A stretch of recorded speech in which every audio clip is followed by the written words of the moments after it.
Okay, we are. If you divide Jesus' age at death into 3 equal parts, here we go. That's the number of this episode. 33 divided by 3 equals 11. So far, your math is correct. Haha. Very good. Very good. Can I try this now? Yeah, go for it. Yeah, you got the. Why is it not? It's not hitting. I don't know. There it is. There it goes. Oh, that's nice. Told you needed more coals. So, episode 11. Episode 11. What's the topic for episode 11? Hi, everybody. What's up? What's going on, everybody? What's going on? There you go. There's Eric. All right. So we're going to talk about a few things today. Very serious thing that kind of popped up on my feed, and I thought it'd be a good idea to talk about it. So War Machine, that's legally his name now. What is this? What is his fake name or his real name? They said Christopher something? Yeah, Christopher. Was it Christopher? Jonathan Paul Koppenhaver. That's the name I was getting. Koppenhaver. Changed his name to War Machine. I actually watched this guy fight when he came to George Mason. UFC came to George Mason. I watched the dude fight, pretty good fighter, whatever. But apparently he was dating or married to his ex-girlfriend. Girlfriend, Christy Mack, who is a porn star, and she's awesome. Yeah, she's awesome. Apparently, thank you, Eric. And she got jacked up. He found her in bed with another man, and so he proceeded to beat up the man, bite his cheek, like I guess bloody. Tell him to get out of here and don't tell the cops. And then he proceeded to beat her, like mixed martial art style, like straight kicks to the. He lacerated her liver and broke teeth out of her face and just like went into a rage. So, yeah, the dude was Corey Thomas, the other dude that he beat up. Corey Thomas. So, just want to kind of talk about that and just explore kind of. Why don't you tell everybody why we're talking about it this week? Because this was the week he was sentenced. Yeah, he was sentenced this week to life in jail.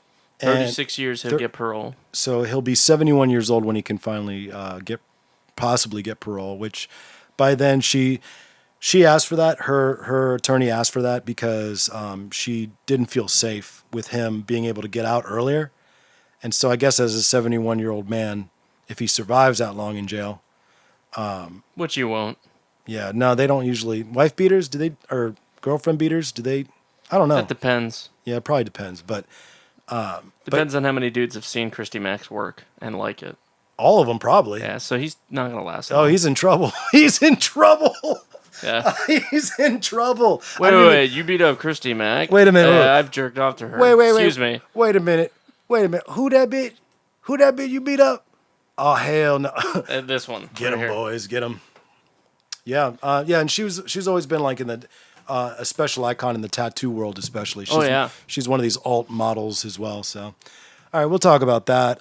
We are going to talk about some warrior sayings that are going to change your life, like they've changed so many. And then we'll talk about kind of podcasts and not where they come from, but where. Where do babies come from? Podcast 100. Yeah, we'll do that one. That's a big one. We'll do that. Make sure your kids are watching. Where do podcasts come from? Where did podcasts come from? Well, the fact that podcasts are the modern day tribal oral tradition. The people sit around their tribe. Usually people that you like agree with, you listen to. People that you're entertained by, you listen to. Back in the day, those were people in your tribe. Small tribes, usually around 20 to 60 people. Today it's a much larger tribe. Yeah, well, you could say that again. So, what, you want it? Yeah. You want it already? You haven't been hitting it. Oh, sorry, exactly. Everybody. Sorry, everybody. Oh, nice. Oh, that was terrible. See, don't do podcasts and hookah at the same time. All right, so I want to. I got a new thing, so I don't have the echo anymore. Nice. Podcast 11, no echo. No echo. Actually, podcast 10 didn't have echo because that's when we got the new mixer. But no echo. No echo. So no effects. Sorry, guys, but we'll. That's probably annoying. People probably hated that thing. that me going the Righteous Anger podcast. I can actually we could always clip it from the old shows and just like put it in. slap it in there. Yeah. I kind of feel like we have some good sound bites from some of our guests, like John. You have to make some ads or something. Yeah, definitely. We'll have to cut some ads, some professional shiznit.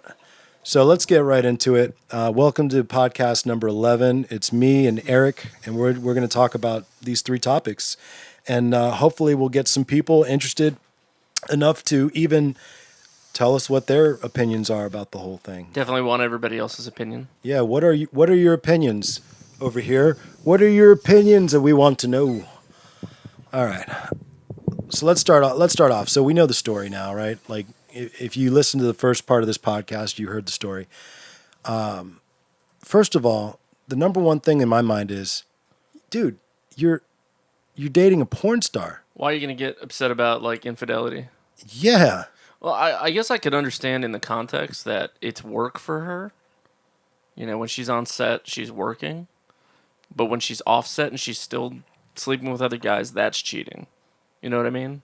I can get into that mindset. I can understand where people are coming from. But I don't know the circumstances of why she was messing around with this guy. Or maybe she wasn't. Maybe she was just hanging out with him. They caught him in bed. Oh, they caught him in bed together? Yeah. Okay. According to this article that I'm reading. Yeah, and he beat the crap out of her, though. Like, fractured rib, ruptured liver, missing teeth, broken nose, 18 broken bones total. Yeah. Holy moly. Yeah. And I mean, this is not good for the MMA community in general, just because. Not at all. Because that's going to be like, a kind of like how you do to me with Christianity. You should fear them. Look what they do. Look what they've done. One bad apple spoils the bunch, right? In this case, it spoils like the PR, publicity, or whatever. But this is not normal. For the most part, martial arts teaches respect, discipline, cool head. Unfortunately, we're talking about a situation here where hearts are involved, and obviously this guy is not. He's kind of unhinged anyway. Oh yeah, super unstable.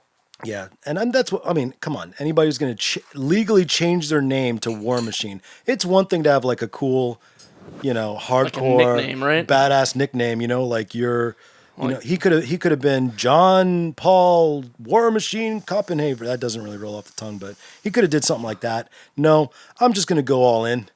I'm pushing my chips right into War Machine territory. And you could have went with JP War Machine Copenhagen. That would have been cool. No, that's not cool. JP War Machine. JP War Machine. JP War. Okay, yeah, kind of like JP Morgan. Yeah, JP War Machine. He's like the rich killer. I don't know. Nobody pitched him the angle. Well, the fact that he's so unhinged. I mean, just one indicator of him being unhinged. And then, okay, I don't get this. Tito Ortiz married Jenna Jameson.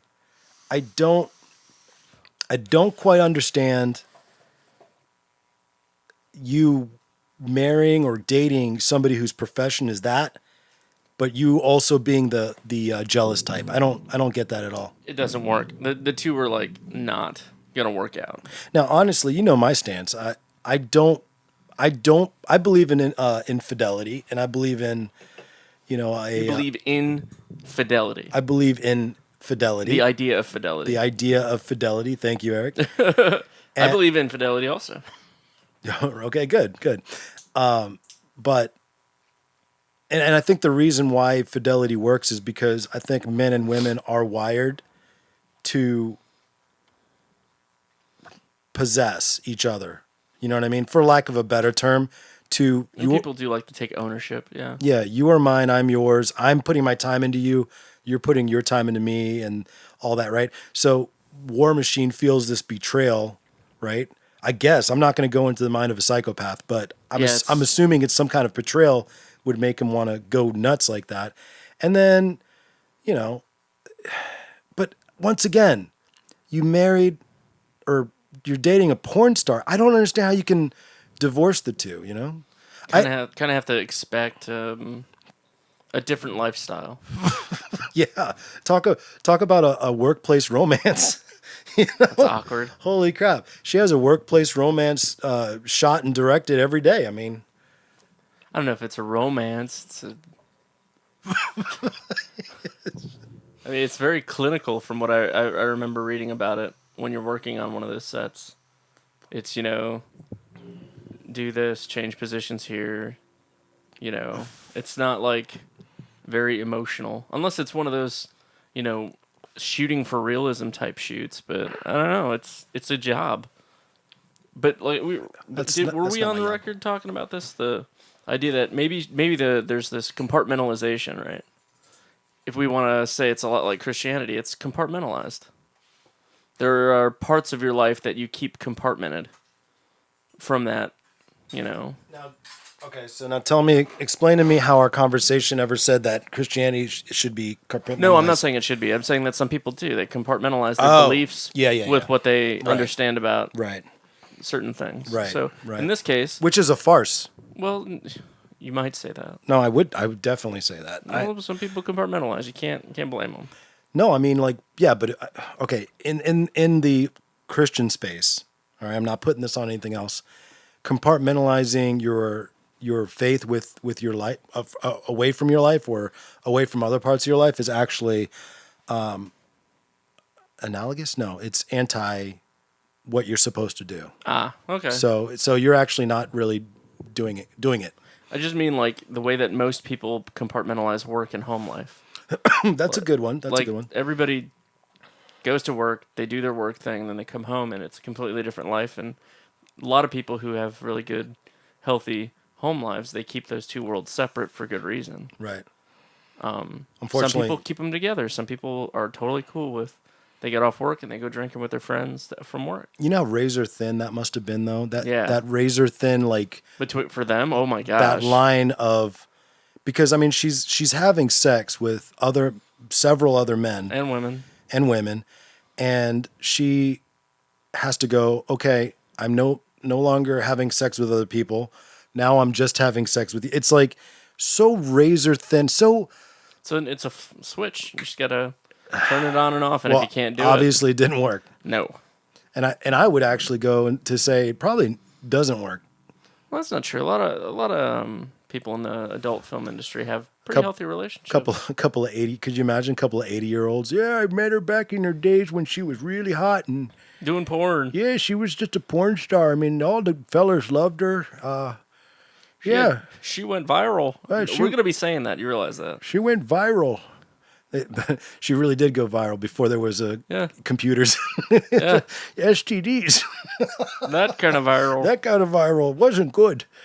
But yeah, she. Had to see the doctor. He said I had to clap. Gave me a shot in my rear end. That's not how Hurt for a week. You know how they cure the clap? What's that? You know how they cure the clap? How do they cure the clap? So apparently, I learned this being in the Navy, not firsthand. Don't worry. Isn't it antibiotics? They in the old days they called it the clap because little crystals would form like inside your urethra, Oh crap! and they were razor sharp. And so what they would do, the doc, in order to like so you could pee through your hole again, is he'd put your equipment on like the table And wham! with one of those medical books and crush all the crystals, and then you could pee. But now you got to go pee. Now you're peeing razor blades out of your urethra. Ow! Yeah, Ow! Ow! Ow! Ow! Ow! the good old clap. That's terrible. That's why they call it that. I got a comment. Some people feed off of the drama of that kind of relationship that the relationship brings. Like some people in those relationship, it brings them the drama they want. I guess Which is unhealthy. it is, and I think that eventually people realize that kind of relationship is unsustainable. Hopefully, or it kills them. Yeah, or they get beat up and get sentenced to jail for the rest of their lives. I was reading about I guess it was floating around because of this the police notes of the Rihanna incident with Chris Brown. Yeah. That was way more worse than I thought it was. Like it what was he- Christy Mack level beating. Oh, he beat her that bad, huh? Yeah, apparently they were really Chris Brown's lawyers were a lot better than War Machines at keeping stuff under wraps about how bad it was. Jeez. Yeah, it was terrible. She was like in the car. He was throwing punches at her while she was trying to hide herself in the car. He like slammed her face against the glass and gave her a concussion. And then he was like pounding on her, and she was just hunkered down in the passenger seat, like trying to block him.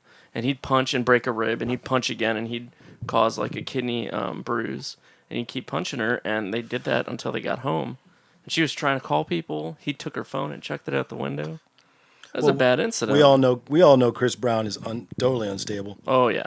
Yeah, that guy is completely unhinged. If you look at any of the stories of him and how he picks fights, Yeah. he hangs out with like some really nasty characters. The guy. It's funny that he sings the sweet R&B melodies.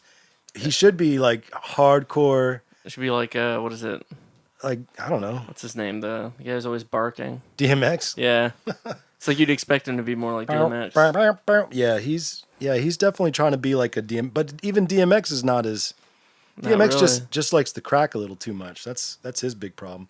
I don't think he was beating anybody. Not that I know, but Yeah, it's true. so like what? I don't know. Do you think I feel bad for her. I read something? Okay, I feel really bad for her. okay. You being your feminist egalitarian self. So I read on Facebook somebody had said that had hinted very carefully Uh-oh. that perhaps 36 years, whatever, life in prison might have been a bit excessive. What do you think? It's the what is it? Unapologetic problem, right? Like if you commit a crime and you're remorseful, the court takes that into account. But apparently this guy kept playing the victim. He kept saying, I'll forgive her as soon as she forgives me or whatever, and it was like not playing well with the court. Yeah. So it's like, okay, we could have went easy on you, but now we're going to throw the book at you. And I think that's what happened. Wow. So Jeez. it's just, I don't know. 36 years of him being off the streets is probably a good thing. For everybody Yeah. involved, yeah. Like I think that's the purpose of the justice system is to protect everyone. But what happens the next time he gets in a situation with a girlfriend that cheats on him? Is he going to kill her? I mean, he might. Exactly, and that's the point of the justice system. But the Let me see that. oh yeah, it's harsh. I know. I'll cool it down. The other problem though is the fact that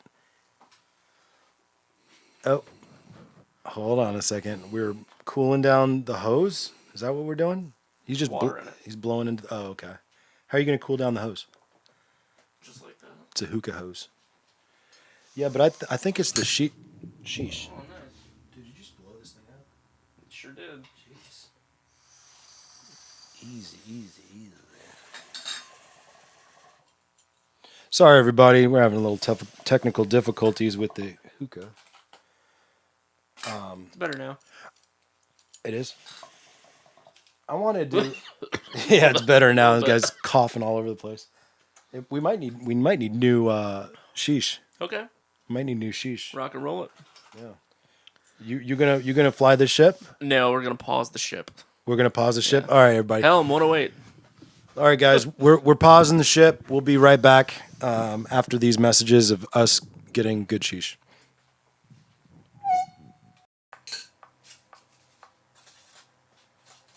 Let's not burn it. All right, and I want to just tell everybody out there. We're sorry about that little Sorry about the delay. there for you guys out in YouTube land and iTunes land and Stitcher land. You didn't even know there was a delay. Stitcher. Yeah, you didn't even know because we just stopped and then we pressed record again. I mean, it's just that magical and easy. Cutscene, baby. It's just like we fixed it in post. We fixed it in post. Actually, I fixed it in real time. But yeah, so We'll shoot it again. we'll shoot it. Don't worry about it, man. We'll do a safety. But so what ended up happening was for anybody who smokes the hookah out there, if you don't control the heat properly, you can burn it. And that's what we did, man. There was like 5 coals on there at one time. It was ridiculous. So we burned the shisha. We had to do a shisha overhaul. And so now I've got mystery shisha because I had to take from 3 different shishas that were running out. So we've got one bowl. for one bowl. Holy crap! So we've got a 3 non-compatible shisha blend It's not bad. that is actually not. I think I just found. Well, should we name it the Righteous Anger? Yeah. Do you remember which ones they were? You want me to tell you, or should Sure, it be go a ahead. secret? Let me see if I can pick it out. All right. So that'll be Eric's mission, is to pick out the flavors. But anyway, You got pineapple in there? no pineapple. Fudge. Fudge thickles. Fudge thickles. I gave everybody in Live Land a recap of what we were going to talk about. Yeah. The What, Krista Mack? the Or, Mac thing, the Warrior expressions, sayings. And what was the other thing? and we're going to talk about why podcasts are so popular to our monkey brains. As you would say, Chilled monkey brain. delicious. Chilled A monkey brain. chilled monkey brain. Oh, Natalie's on. Hi, Natalie. What's up, Nat? Hi. Go Nats. All right. Natalie's cool. What is up? What is up with the Natalie? What is she all about? Natalie is a Colorado resident. Oh, Lives up there near the Continental Divide. totally legal. Totally legal. So, all right.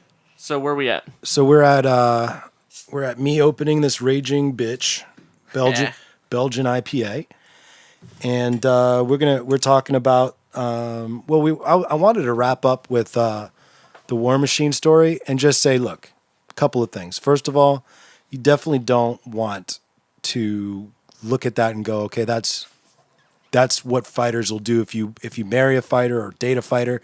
That's what they're going to do, you know. The War Machine is not normal. This guy, Nothing about that's good. No, and but I mean, he was already kind of. We knew there was something wrong with the dude. Anyway, so I don't know him personally, but just you can tell just by Never had a beer with escapades. him? Never had a beer with the guy. Definitely not going to now. I don't plan on going to jail. Might kick your ass for it. Yeah, right. Give me that beer, dude. dude. I'm gonna rape you. No, please don't. Please don't break my ribs. Yeah, no, I don't. Please don't give me what you gave her, man, because I don't think I could take it. Are we gonna make an expression of that? Don't Christy Mack me, dude. That Christy probably Mack. that probably means something in different. So completely different. yeah. Depending on who you say it to, I suppose. I probably should bring these guys back. You paused your live for the break? I did. That's very brave of you. I did. All right, let's go to publish and Righteous Anger Pictures. I didn't say pictures. I said righteous. Righteous anger pictures. I'm curious what that would be. Oh, that Be would like pictures of protesters. no. See, my mind went to like studios. When you said pictures, I was thinking like of a studio. Ooh, that'd be cool. Like Righteous Anger films. Pictures. Yeah, films. Yeah. Righteous Anger Pictures. Podcast number 11. Continued. Delicious. Wait, no, don't write that. It's gonna write all of it. Delicious when I don't like that. Okay, I'm gonna stop with this because I don't want that to, even though it's hilarious. You can't call a girl man delicious. That's my favorite expression, man. What's that? Delicious. Delicious. I like fantastic. Fantastic. They're both nice. They both roll off the tongue. Okay. You could say fantastic when something's great, or you could say it when something's awful. Fantastic. All right, we're back. Sorry about that. Like I was explaining, shisha got too hot. Yeah. So, live crew, sorry. Everybody else, thanks for sticking with us. All Hang right. in there. Here. All right. Cool. So I was just basically trying to explain that that's not normal. Yes, you can date a fighter. No, you can't. You can't date a psychopath. Please don't date psychopaths. If you're in a relationship with a psychopath, leave. Any psychopath. Yeah, psychopaths don't make good like spouses or anything. So definitely don't do that. I mean, should we go into like abusive relationships, or you feel like we should just go on to the next thing? Don't know. Never been in a. Why don't we ask your crew, man? I'll ask mine. Hey, does anybody want to stick on this topic or move on? Now's your time to chime in. Or is there any like? Do you guys have any like? I don't know, comments about the situation as we put forth Yeah. the War Machine situation.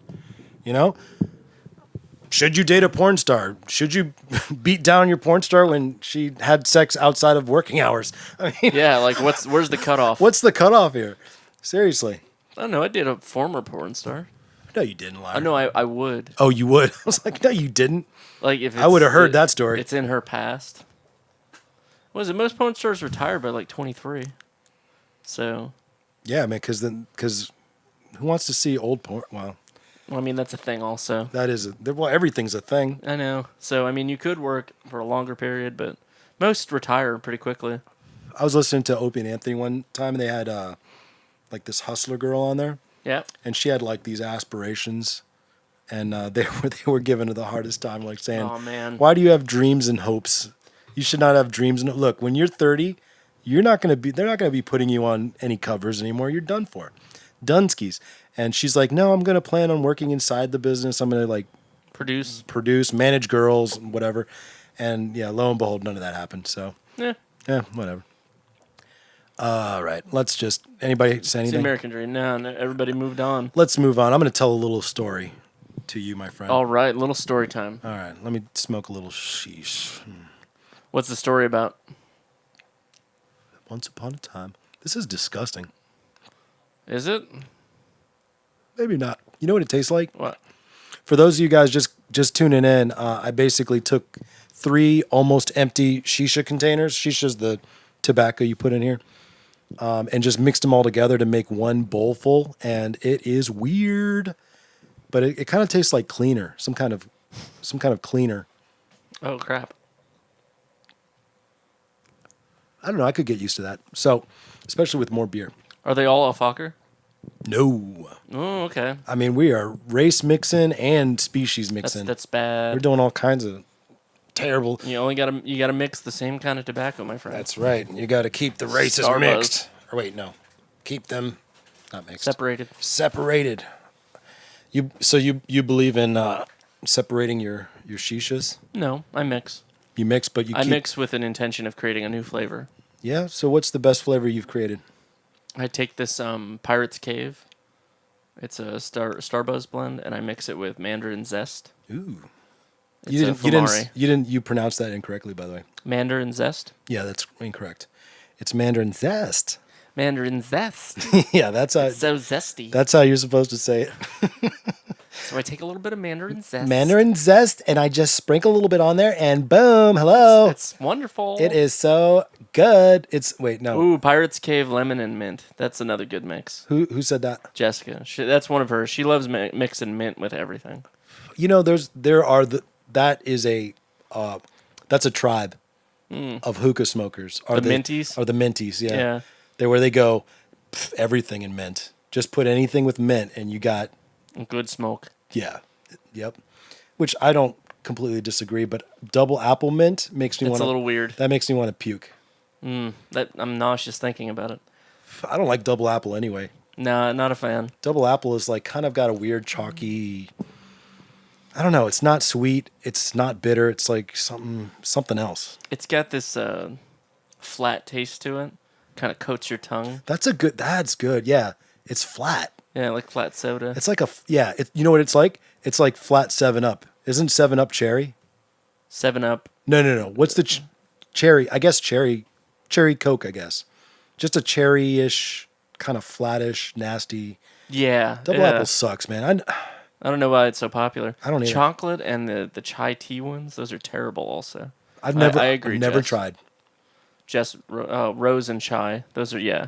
Chocolate, rose, and chai are probably the worst flavors out there, but you know, there are people out there who love them. They like totally love them. I don't understand it because those things like coat your tongue and they leave this aftertaste for like days. Which I used to not like cigars because of that. Yeah. But then I guess I became a smoking person. Your smoker. Yeah, your tongue adjusted. Yeah. Well, all the taste buds burned off, but yeah, basically. So now I kind of, that's like old guy mouth. I don't have a better term, but old guy mouth is like, I'd never drank beer. Then I started drinking beer. I didn't drink wine. Then I started drinking wine. I didn't smoke anything. Then I started smoking like, shisha. Didn't smoke cigarettes. Smoked a cigarette here and there. Aging flavors. Yeah. Didn't smoke a cigar. Cigar was like the worst because it's just so powerful, so much. Oh, yeah. And then all of a sudden it's like, yeah, I could go 2-3 in a row if I'm out, Shooting the breeze? Yeah, shooting the breeze, or like the rare times I ever go on a golf course. It's just the best thing. That and a beer.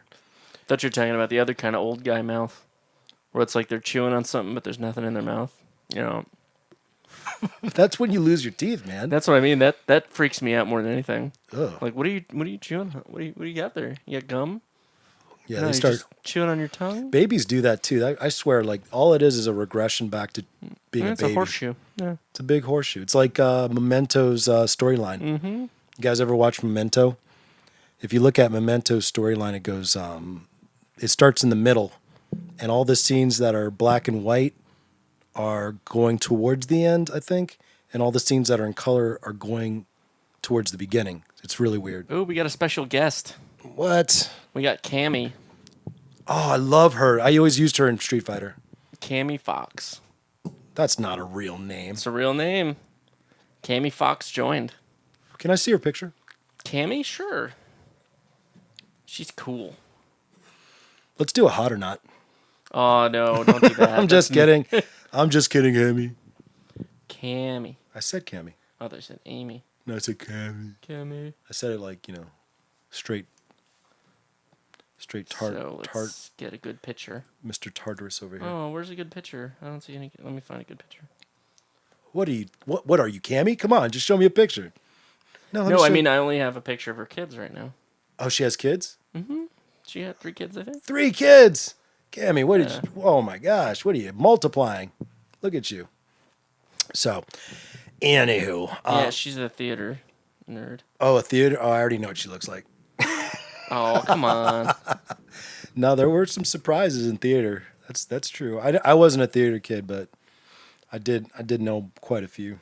Oh, okay. This is one with her with a snake. And she has a snake. Yeah. Oh, she's gonna be an odd bird. Oh my gosh, jeez, Cammy, she does burlesque, I don't know. or is she a magician's assistant? She's dressed like a magician's assistant. She is dressed like a magician's assistant. I don't know what that story is all about. I'm sure there's a story there. Never got around to having a. She's got one of having a those- chat about it. She's got one of those albino boas, or Yeah. that's what that is, right? Gosh, she posts so many pictures of her kids. She's got red hair, No, brunette. brunette. Here you go. Oh, she's cute. Okay, all right. Not all theater kids are the same, I guess. Every time, all the theater kids I knew were all like, just look like theater kids. I don't want to sit here and be an a-hole here, but they look like you. I They mean, look stereotypically theaterish. yeah. I mean, usually. Oh, that was a picture from high school, by the way. So she was a theater kid on stage. There's a difference. Yeah, stage. She was a stage. Okay. Yeah. See, whenever anybody says theater kid, I immediately think about the kids that were the techs. No, drama kid. She was all into drama, and I don't know her that well. I want to know her better, but I want to know you, baby. she lives far away, and she got 3 kids, so it's Well, hard cool. to make time. Thanks, Cammy. I love your name. You were a great fighter on Street Fighter. And yeah, thank you for That watching. drill kick, man. That No drill joke. kick, dude.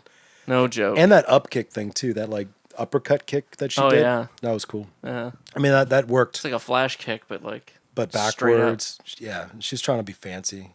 Whatever. It was a good move. Let me tell you something. Whenever you watch go to something where there's cosplay going on, There's always a Cammy or 3. and they never have the right booty for it. It's always flat bootied chicks trying to be Cammy. You can't do that. All They right. make pads for that, girls. Yeah. Or you can go to Brazil, get it taken care of. Ugh. Put rubber cement in your cheeks. Yeah, there you go. Rubber cement. That's what they do. Bags of sand No, they like inject rubber cement into the booty.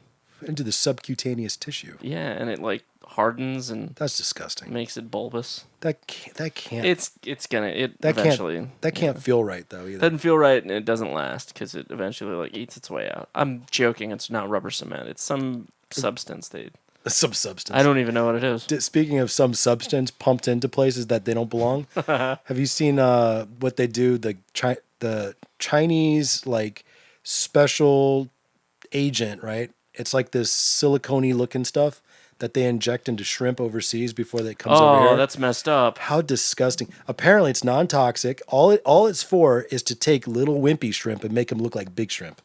You can't taste it, All it is it's basically doing what the booty thing is. It's pumping them up. And I watched a video on YouTube of them, injecting it into these shrimp, pumping these shrimp up. But it comes in this like big metal vat. It looks like, belongs with the Ark of the Covenant with, in that, Oh in my that gosh. warehouse. And it's like, it's got some weird name like X. See, this is why we need somebody to do research. What do they? Yeah, you do it. You're so much faster. Let's see what it's called. It's like called X24 Alpha Bravo. Are you serious? It's like freaking Weapon X. They're putting adamantium into the shrimp. Those shrimp are gonna kick our asses. You go to eat one, it's like shrink. Not Shrink. today. Oh, jeez. My tongue. Tiger prawns. They don't even say what it's called.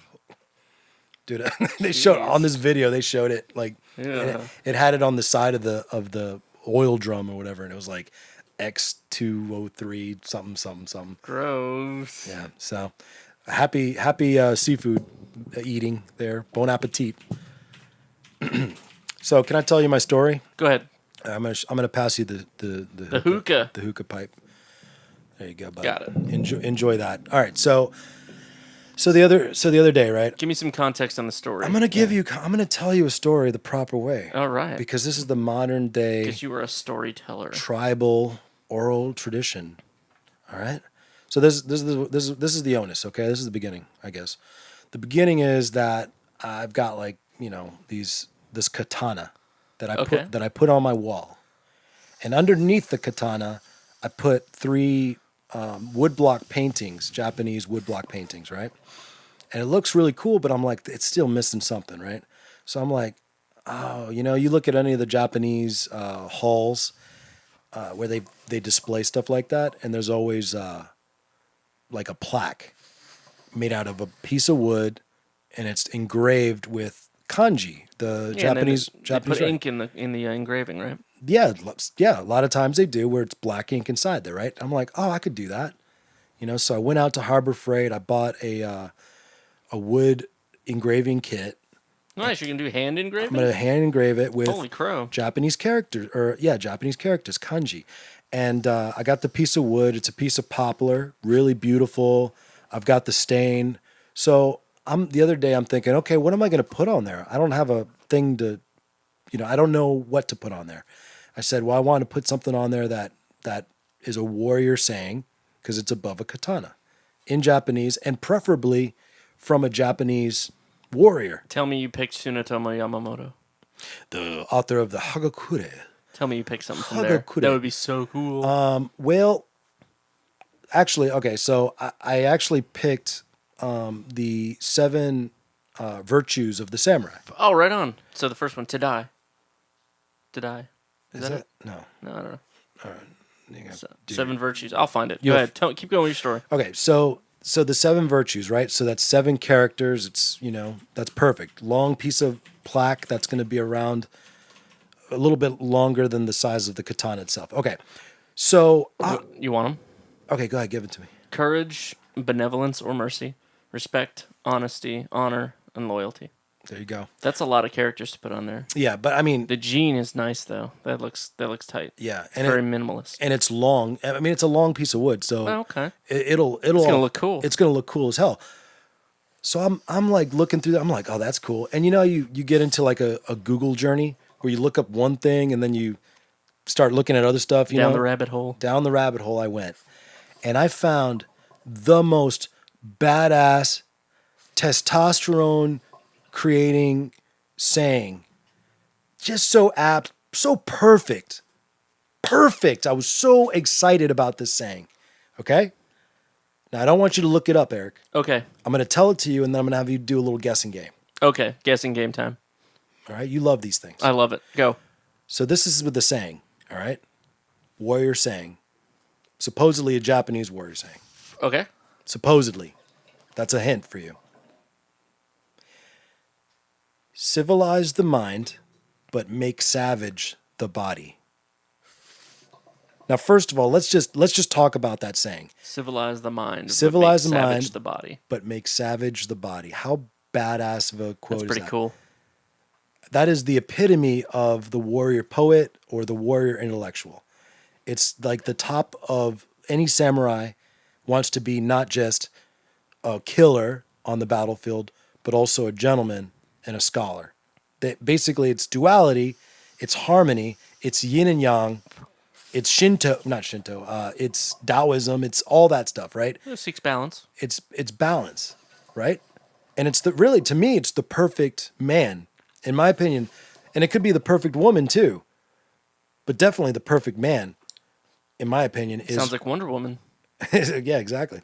So, guess who that quote actually comes from? After I did a little research, Is it American?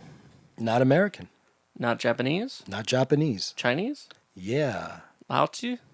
no, I'd be okay with that. Oh, except for that it's going over a katana, but That would be a little weird. that would be weird to have a Lao Tzu saying no. Okay. But it's Chinese, and it's appalling Really?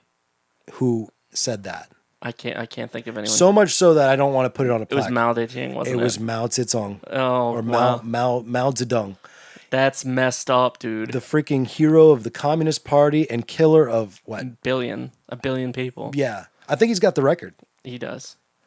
And he came. If you read his stuff, he very smart guy, very cool sayings, but like War Machine, a little unhinged. And now he ruined that for me. Little unhinged. Just a little bit, just a tad. But It's a cult of personality, man.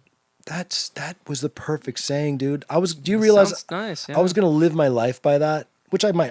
I'm not sure he did. No, he definitely didn't. But Like- that's the thing. Like these guys, they put out this thing because they're looking for everyone's looking for the best of whatever, right? So that was the best. He may not have been it, but that was the best of I think the Yeah, it's like a Men in Black calling card.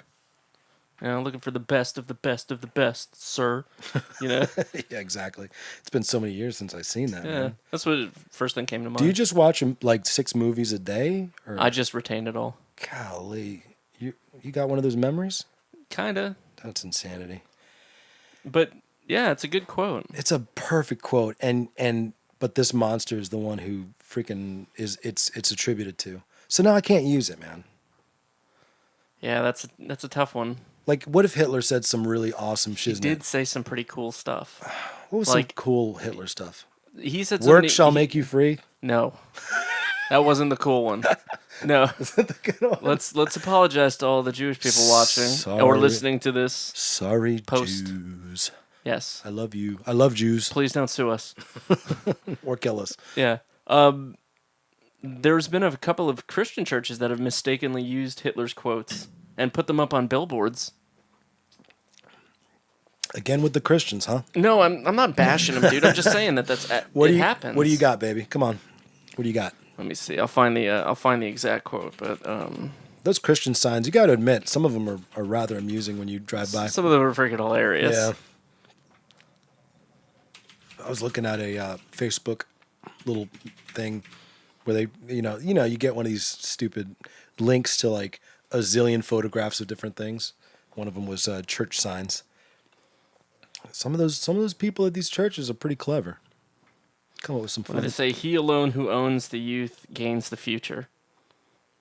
Well, first of all, as a Christian, I would not say owns the youth. That's like literally what a Christian ministry put up on a billboard. Well, we can't all be geniuses, I guess. I mean, they even put Adolf Hitler as the quoted person on the billboard. All right, so we had War Machine, we had Mao Zedong, and yeah, whoever leads that church, all unhinged. They're a little detached from reality. That can't be real, dude. That can't be real. Come on, that's some Photoshop magic. Nobody's that stupid to put a Adolf Hitler. Where was it done? Was it in Florida somewhere? I'll find out. Just a probably, moment. It was probably in Florida, Alabama or That's something. freaking hilarious, though, in my opinion. Sorry, Alabama and Florida. Oh my gosh, you hit that on the Florida, right? Alabama Oh, Alabama. Lifesavers Ministries. Oh, Lifesavers, where Adolf Hitler rises from the ashes. No. Let me tell you something. He was a good man, just misunderstood. Oh my gosh. Oh, we don't really teach the whole Holocaust thing. Not really. We don't really teach that because we don't see the veracity in that. I don't even think that actually happened. Can you believe that people that don't think the Holocaust happened? It's a crime in Germany. How is that even possible? Yeah, it's a thought crime in Germany, technically. To be a Holocaust denier, if you publicly state denial of the Holocaust, it's a crime. The Germans were like, you remember You're not allowed to forget it, is basically the way it works. you remember Dog the Bounty Hunter, Oh, yeah, yeah. and his like little thing where he was like, what was he? He was saying like to his son, and his son was dating a black girl, and he was like telling his son, look, we say he said the N word, we say it, and oh, dog barking. We say that word, and she's a dun and dun, and it was just everybody out there. You guys can go on YouTube, you can hear it for The yourselves. rant is out there. The rant is out there to live forever. But so he goes on this rant. It gets hit, the son, vindictive and perfectly right in his right, puts it out into media, and they fire Dog, and then Dog goes 100%, 180, way in the other direction, blubbering, crying, and saying how he now is going to make sure that he's buried in a black burial ground What with the slaves and stuff. And when somebody apologizes a little too, what's the old saying? You doth protesteth too much or something. That's Shakespeare, yeah. How's it go? You protest this too much? The woman doth protest, methinks, too much. Too much, yeah.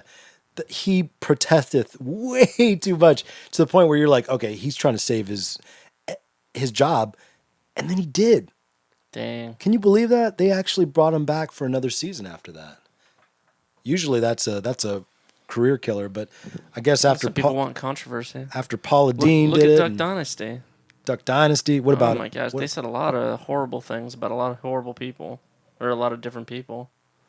because they're Christians? Are you talking about the No, Christian not because stuff? of the Christian. Just they're like very blatantly racist, and they kept bringing them back season after season. I don't trust anybody with a beard that long. Nah, Do you? no. Anybody with a beard that long, you're just like, what are you doing? Really, man? What are you all about? You've got like 2-year-old soup stuck in that thing. It's like a rancid wet mop attached to your face. I feel like a beard that long. What are you trying to say with that beard? You're trying to say I have outlived other dwarves. You know? Dumbledore's pissed. He's like, Yeah, man, wait a second. you guys are ruining this for me. Wizards have the beard game.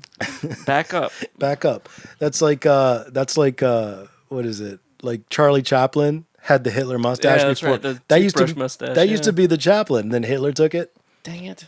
It's like now no one can have that. You got to see that movie, The Great Dictator, man. If you haven't seen it already. Is that in the bunker? The one with the bunker scene in it? No. The Great Dictator's Charlie Chaplin. Oh yeah. No, I saw that. You saw the whole thing, or No, did you see just it? the Most awesome people clip. just see the end of the movie. The awesome clip. Yeah. It's one of his first talkies. So, actually, it was one of his best talkies, not one of his first. Charlie Chaplin was a freaking talented mother lover, wasn't he? BAMF. Holy cow, man! AF. If you look at his stuff, the stuff he was doing. He was a creative businessman also. Like, not just as an artist, he was a creative businessman. Like, getting behind the scenes and producing certain things. Was he like Walt Disney, a slave driver? I don't know. Off the top of my head, I don't know.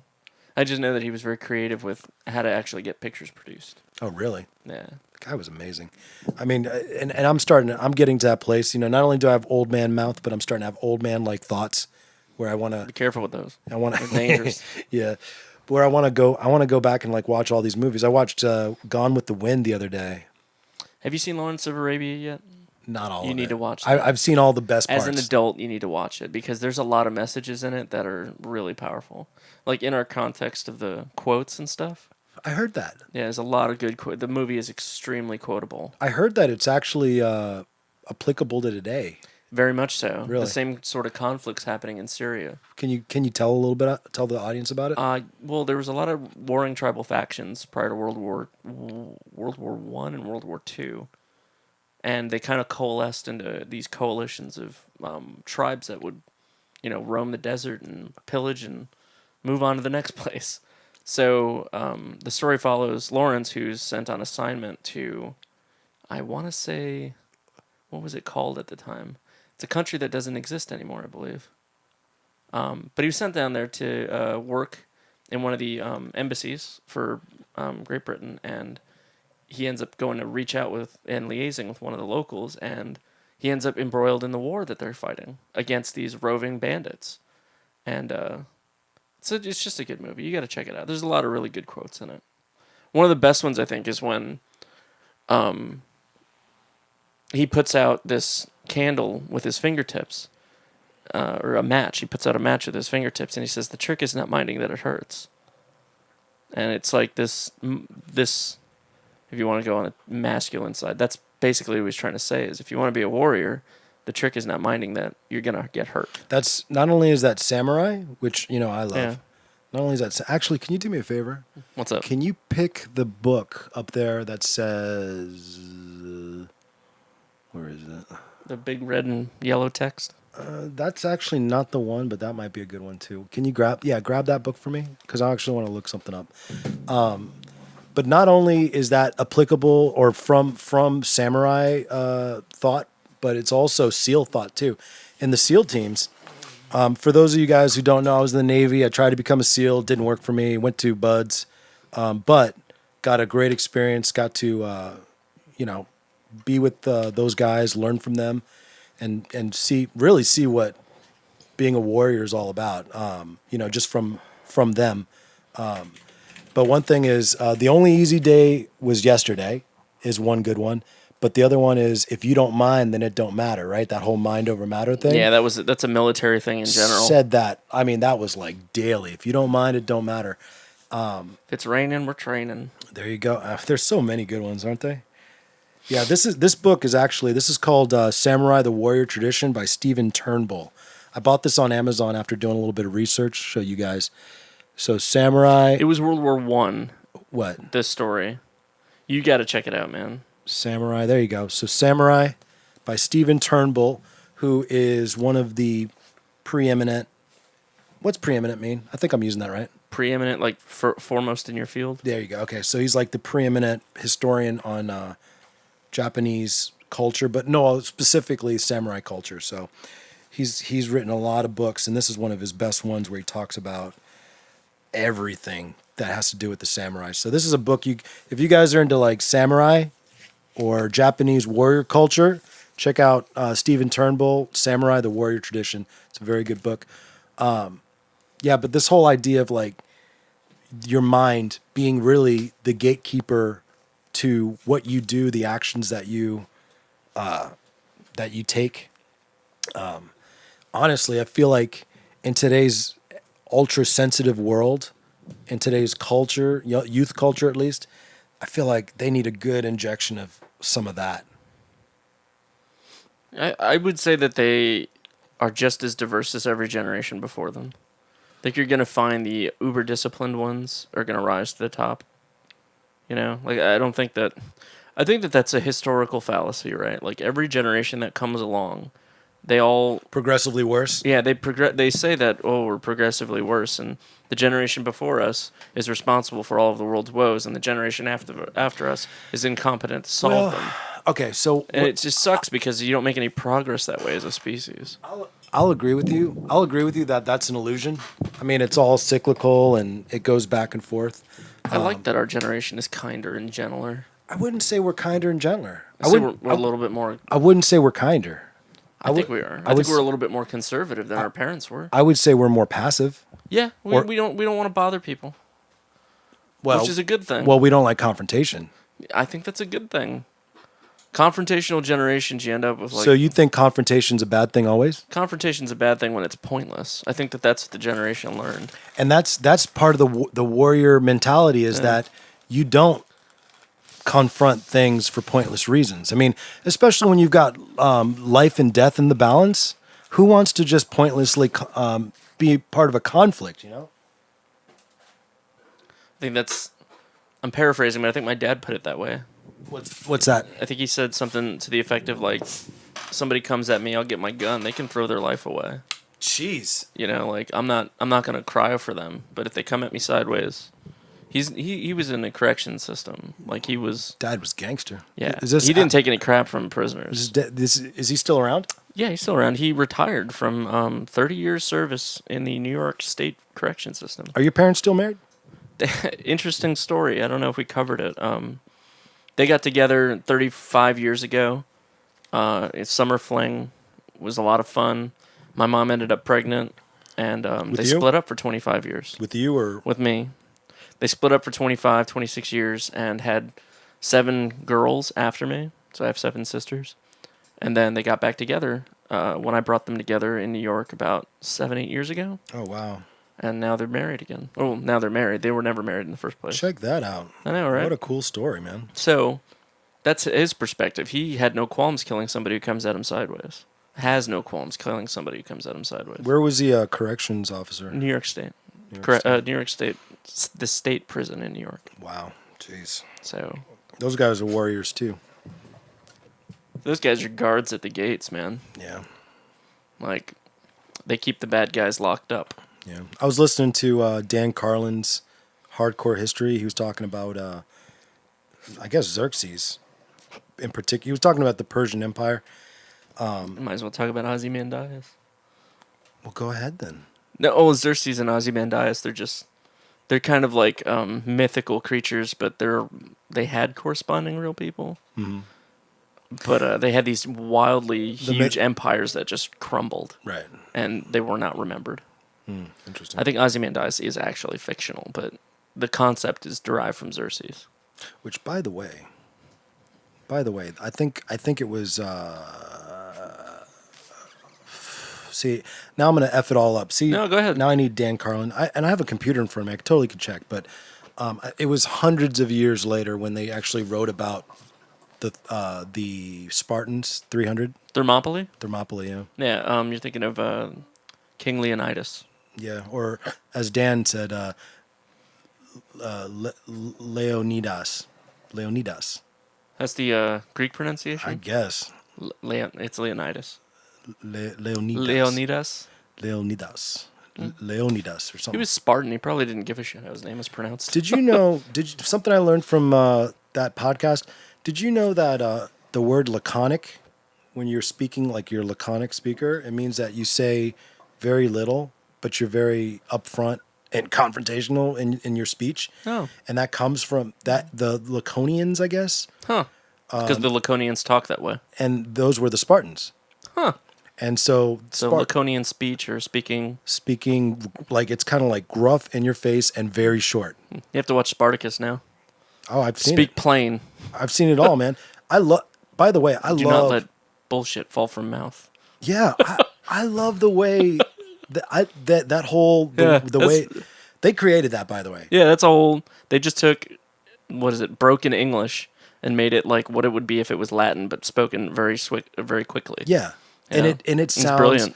I told my wife after watching that like the whole thing, I was like, okay, I'm gonna just start talking like this. This is now how I speak. Woman, make dinner. Make dinner. Or hand will hit face.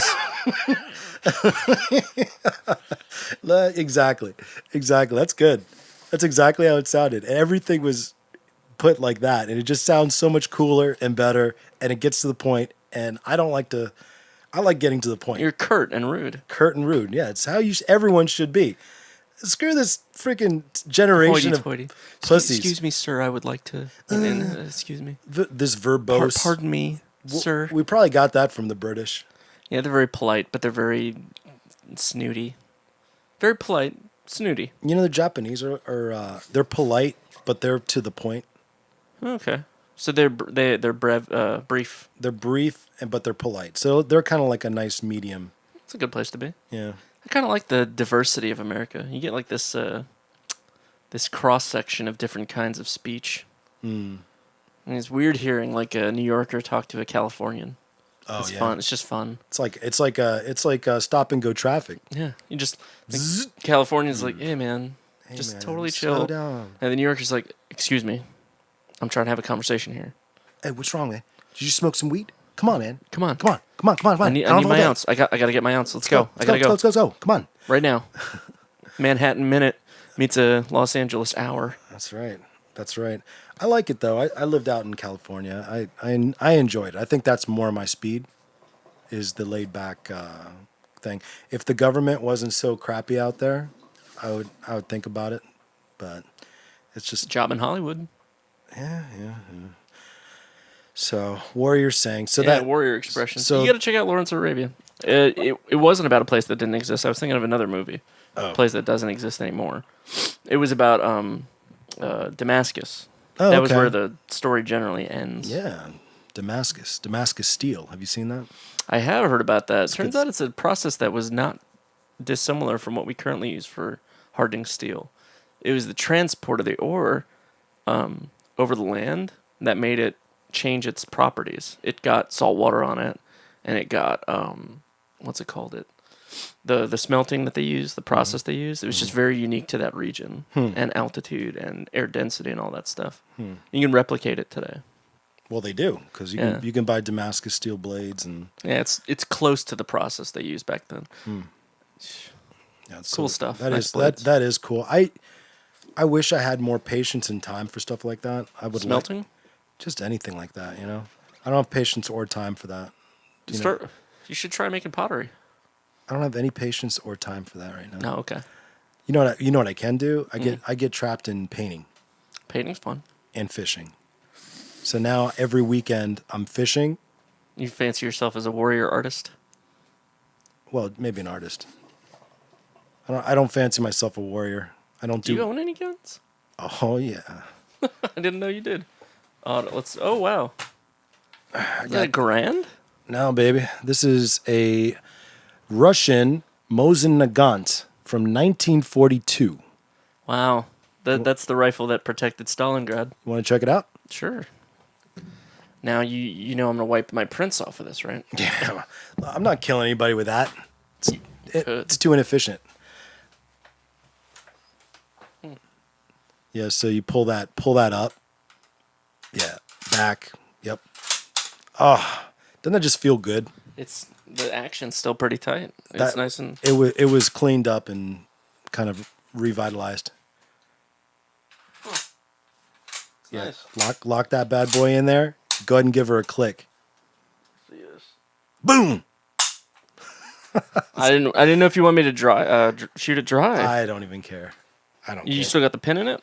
Yeah, that thing's ready to go, man. You know, you could see a lot about Russian culture just from this gun. Absolutely. Like, it's just so rigid and You can see a lot about Russian culture watching MMA right now. really, They those got guys are beastie, aren't got they? these I'm gonna set this over here. Yeah, please do. They've got these freaking monsters right now.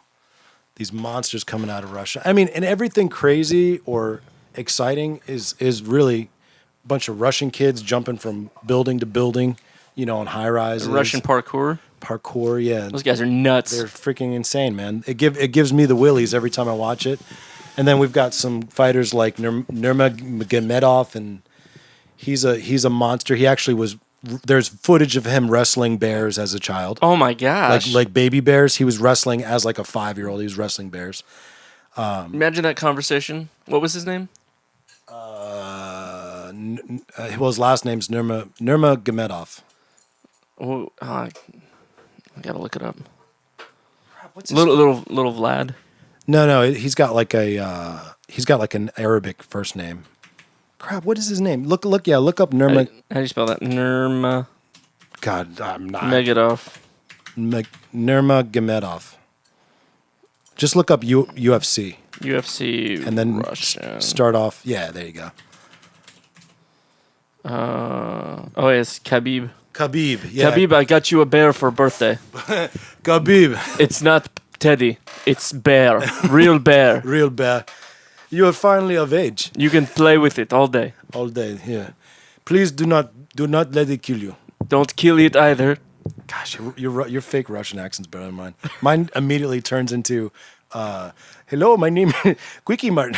It immediately goes to You Apu. instantly go straight to like the Apu character. I like how you did that. Yeah, You know that about yeah. Indians?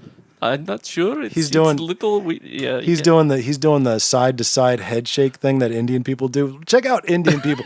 Talk to like a from India person. Talk to them and ask them a question. And when they say yes, no, or maybe, they say it in their head shake. So they'll shake their head side to side on a swivel, and you'll be I'm like, not really sure about that. No, and maybe not. there was a great video kind of explaining, deciphering that whole thing, and it was like a fast shake. Like a fast shake is like yes, Kind of. and It's a little bit more yes, and a slow shake's a little slow bit more no. shake's a little no, but maybe. And then like a no, I think was like, I forgot what the no was. It's but like a really. maybe their head doesn't shake. That's trouble. Yeah. If their head doesn't shake, Their arms are crossed and they're Yeah. just staring at you. Yeah, maybe they flip the bird. Like, wow, you guys do that too. All right, Oh, that's nice. cool. That's universal, That's spoken everywhere. everywhere. The nice bird. You think that's spoken everywhere What, the middle finger? nowadays? I heard in some cultures it's like a thumbs up because it's like up yours. Oh, Yeah, it's I like- bet you that's the Greeks. Yeah. I feel like the Greeks would be offended at that. Considering how many times they use their thumb for that. They're well known for that. No, I'm kidding. I was in Greece and I learned that they call each other Malaka. Malaka. Yeah, the guys call each other Malaka all the time. What's that mean? Dickhead, I think. Wow. Nice. Yeah, and I mean, just that's like a term of endearment. The guys all call each other like dickheads. I guess that's. Malaka, Yeah, I guess it's a thing. Malaka. You get that in the U.S. too. Yeah. What up, douchebag? Yeah, It's like your bro who's saying that to you. yeah, yeah. But what about when you see like 90-year-old Greek dudes calling each other dickheads? That's weird. That's like, are they serious? These guys must be good friends, How long have y'all been friends for? and they shout at each other too. So oh, wow, that's cool. yeah, though. so everywhere you go, you got people shouting at each other, and you're like thinking they're pissed because Yeah. they sound mad, but they're not mad. They're just talking. That's just how they do it. Yeah, it's pretty interesting. I like Greece a lot. I still can't get the image out of my head. What's that? Little Khabib being given a teddy bear. Why don't you look it up? I did. Oh, you saw him with Yeah. his bear? Dad, I wanted teddy bear. Dad, no. No, Dad. Niet. Niet, Dad. Papa, no, niet. Niet. I'm telling you, those guys really are just manly on a whole other level. I mean, look at their guy. Look at their president versus our president. Kiroval. Hey, I don't know. Our president is taking it to the mat on WWF. So, Mm-hmm. you know, like there's video evidence of that. Oh yeah, him fighting, quote unquote, fighting. Well, you know, it's wrestling. It's wrestling. He's getting fatter. You notice? I have. It's all those dinners Yeah. and not working out. Yeah.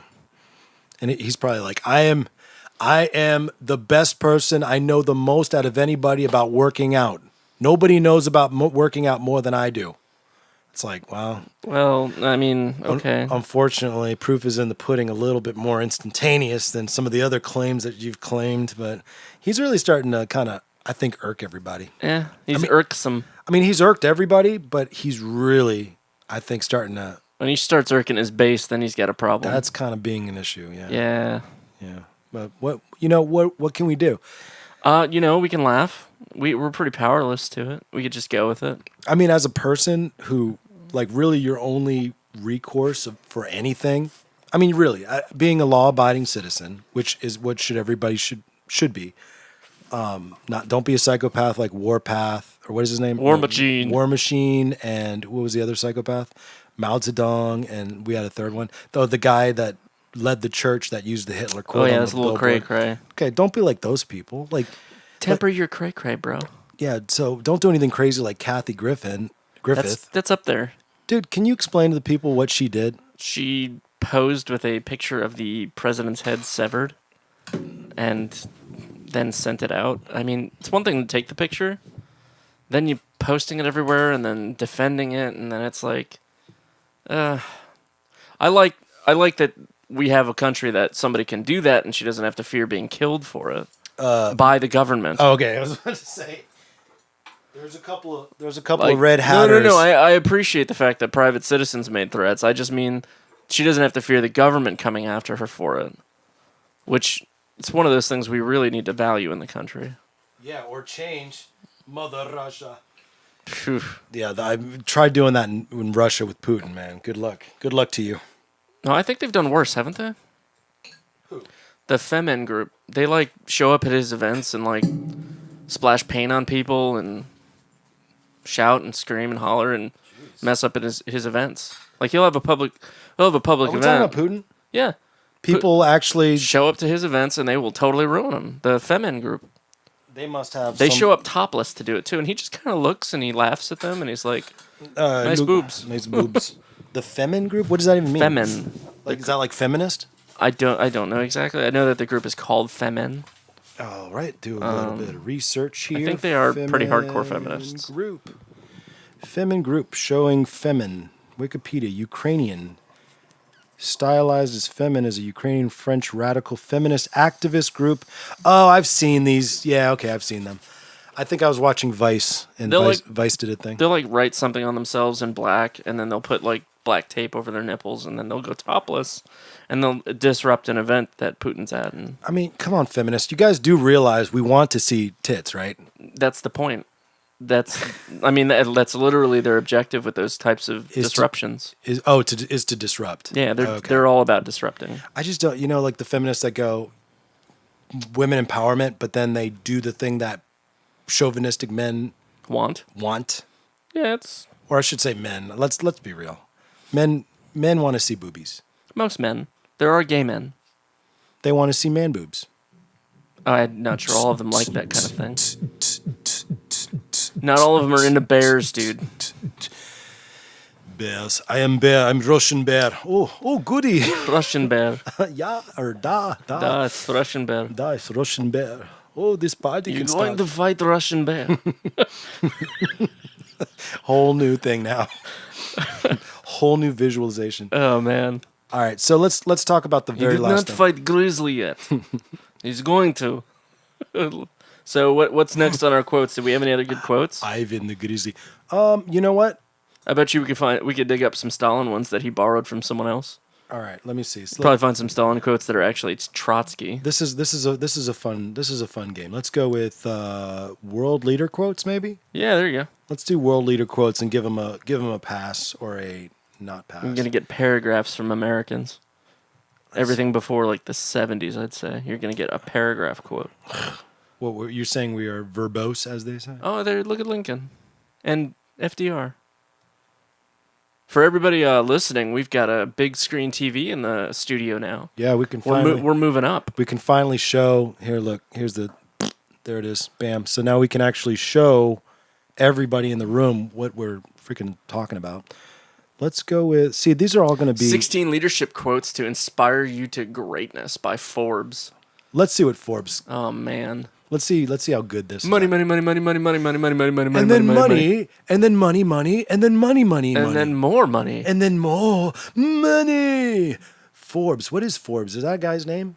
Yeah. Is there a guy named Forbes? Yes, sir. There's a family named Forbes. That's old money right there, man. Old money. F your money. All right, let's see. All right. John Quincy Adams. Look at that. If your actions inspire others to dream more, learn more, do more, and become more, you are a leader. Oh, thanks, John Quincy. That was crap. Get No, out of that here. really hits me in the heart. Yeah, that was too many words. All right. Leadership is the capacity to translate vision into reality. Ooh. No, that's crap too. Come Aw. on. These guys need to be more laconic. Leadership and learning are indispensable to each other. JFK. I guess that's true, but that's not inspirational. A teacher affects eternity. He can Ooh. never tell where his influence stops. Henry Adams. Very true, Henry. Very true. But this is the new world, man. All right? Not all teachers are he's. We don't have a gender neutral pronoun, dude, for that. We don't? No, he and she. We don't have anything else for gender neutral. Yeah, we do. It. They? It. No, it's singular. It is not a person. Yeah, it is. No, you need a personal singular pronoun that applies to gender neutral. We What don't have one. does he mean? He is supposed to mean gender neutral. It's how it's used in the Bible. Whenever they're referring to he and it's not God, it's usually referring to a group of people, or not a group of people, a person, a general person. Same thing in the Constitution. This is incorrect, No, it's not. It's how the incorrect. Constitution was written too. but not the Bible. The Constitution was written with he as an infinitive. It's meant for anybody. Well, look at our legal code. The whole legal system's worked that way. Next quote. I cannot give you the formula for success, but I can give you the formula for failure, which is try to please everybody. So true. That's hard not to do in today's world, though, isn't it? We're all about pleasing others. Well, that's... Yeah, see, the English language has gender-specific personal pronouns in the third person singular. It does not have gender-neutral pronouns in the third person singular. Interesting. So we don't have that word, so we just use he to apply to anyone. Oh, I like this one, Max Lucado. A man who wants to lead the orchestra must turn his back to the crowd. Ooh, that's a good one. That is a good one. See, that's a little bit more laconic. Loud. And what? Oh, Lao Tzu? Where? Yeah, for the 10. Oh, To lead people, walk behind them. that sounds like being a puss. That sounds very Fight Club. Yeah, walk behind them like walk in their shoes, I guess. No, Stand behind them. stand behind. Oh, okay. Yeah, that makes sense. That makes sense. Teddy Roosevelt. Look at that. That was a warrior king. You want to go ahead and read that one? Yeah, the best leader is the one who has sense enough to pick good men to do what he wants done, and the self-restraint to keep from meddling with them while they do it. Yeah, so don't micromanage. I like that one. It's good. I like that one. The challenge of leadership is to be strong, but not... What just happened? Oh, to be strong, but not rude. Be kind, but not weak. Be bold, but not bully. Be thoughtful, but not lazy. Be humble, but not timid. Be proud, but not arrogant. Have humor, but without folly. See a paragraph. Yeah, Jim Rohn. He was one of those... he's like one of the Oh. first... Jim Rohn? No, I was looking at FAO Schwarzkopf. Okay, you gotta... I'm joking. Norman Schwarzkopf. I was about to say. It's a joke from Okay. Toys. Never mind. I didn't get it. It's a movie. Oh. Is that for kids? No, it's a Robin Williams movie. Toy Story? Toys. Oh, Toys. Didn't see it. Sorry. Yeah. Every time I see Schwarzkopf, I think about the joke he made in it. Norman Schwarzkopf, the great general, I guess, from Desert Storm. Isn't that what he's from? Yeah. Leadership is a potent combination of strategy and character. But if you must be without one, be without the strategy. You must have character. Ah, okay. These kind of... I like this one. Henry Ford. Don't find fault. Find a remedy. Don't do that when you're talking to your woman about her problems. You try to find a remedy, good luck to She you. doesn't want you to solve her problem. She Don't- just wants you to listen. Just listen. Be like, yeah, honey, that sucks. Damn. Wish there was a way to solve that. Even though in your mind, in your mind, you're like, all right, this is what you need to do. And you got a whole schematic out, like, all right, first do this, first do that. You're just planning it. You're planning the whole thing, but you can't tell her that because she will kill you. What else we got on there? Let me find some. I don't know, man. I kind of wanted like bad leaders that made great quotes. You know what I mean? Is there such a list of that? Yes, there is. I guess not bad leader, but like, what's a word? Terrible people. No. What is it? 10 surprisingly inspirational quotes from evil people. All right, cool. Read them. Words build bridges into unexplored regions. That was Stalin. No, Hitler. Damn it. They're like the first 5 all Hitlers. No. He who stops being better stops being good. What does that even mean? I don't know. Who said that drivel? Oliver Cromwell. Oh. It takes less courage to criticize the decisions of others than to stand by your own. True. Hitler? No. Stalin? No. Older. Oh, surprising older, was it Genghis Khan? Close. Attila the Hun. Attila, okay, cool. Wow. See, and that's the thing. These guys, we're all human beings. I'm telling you, minus the technological advances that we've had, Man, I wouldn't even want to picture those people today. it's the same thing. It's the Yeah. same brain. It is, but, it's a shrewd mentality. It's It's a bygone mentality. It's a mentality where you're seeing killing and death Yeah. in your life. There's people that don't even see killing and death. I think I was listening to Joe Rogan's podcast. They were talking about that Yeah. with Steve Ranella, who's a hunter. And it's like amazing how people today, there's actually older people like in their, 50s, 60s that haven't seen death, haven't seen a dead body. Can you imagine that? That's pretty crazy. Yeah, I've seen plenty. I think that makes us a peaceful world, a more peaceful world, No, I think honestly, a less desensitized world. I'm kind of glad I've only seen a couple dead bodies. Yeah, well, okay, so here's the problem, right? Circle of life. Going back to, Lion King, right? Yeah. The problem is that when we divorce ourselves from nature that much, and yet we come from nature, what does that do to, like, is it actually healthier for us to see death more frequently than we do? Like, we kind of, is it like with your kids, right? At what point do you realize, okay, I've sheltered them too much? I think that kids today usually learn about death through their pets. Like if they have any pets. I know that I learned about death from a couple of salamanders that I had as a kid. That couldn't have hurt that bad. It did. I cared about them. Salamanders? You got to think about it from the point of view of a kid, right? Let's say you are a kid and you experience something terrible. That day is probably the worst day of your life. Oh, it's always, yeah, it's magnified. Exactly, because in the scale of their lifetime, they haven't experienced anything worse. They kind of get over it quicker, though. They don't, though. Some kids, it scars them. Like it's just like adults that with PTSD. Some of them, they get permanently scarred and permanently damaged by something, and some don't. And wouldn't you say that there might have been a way for them to be exposed to that in a healthier way? There might have been, but because you can't look. This is the thing. I mean, I could hit as an example. No it's one, just trauma. Trauma in general can react differently based on who it is. No one can. Yeah, but here's the problem. No one. I can avoid getting a gunshot like wound. I can do a good job not getting shot. There's no way I can avoid death. I can't immunize you for gunshots by shooting you frequently. Is what I'm trying to say. Right.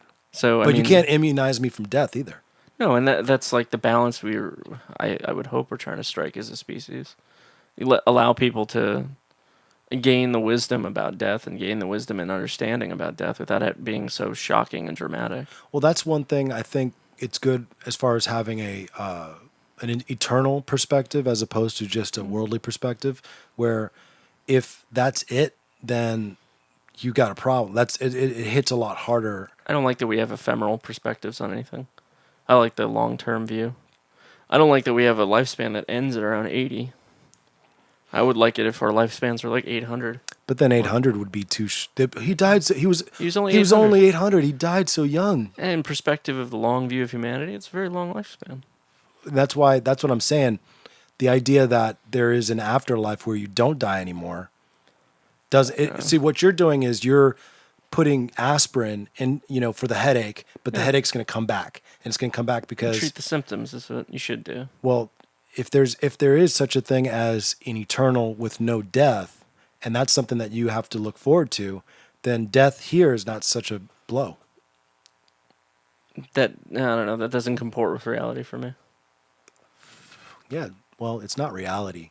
Well, name me a Christian that doesn't fear death. Like, I mean, that's the paradox that you're in. If you're embracing the eternal, then you can't fear death. I'm not in a. Well, there's a lot of people that don't fear death. There's non-Christians that don't fear death. Samurai were trained not to fear death. Yeah, because they embraced it. Spartans weren't made to fear death because they found that their ultimate purpose was to die honorably in war, right? In battle. In fact, you had samurai when the Tokugawa period of I would peace, say that's a non-ephemeral view of reality. Like if they had an eternal view of reality, then yeah, I would agree with you. But they didn't have a very eternal view of reality.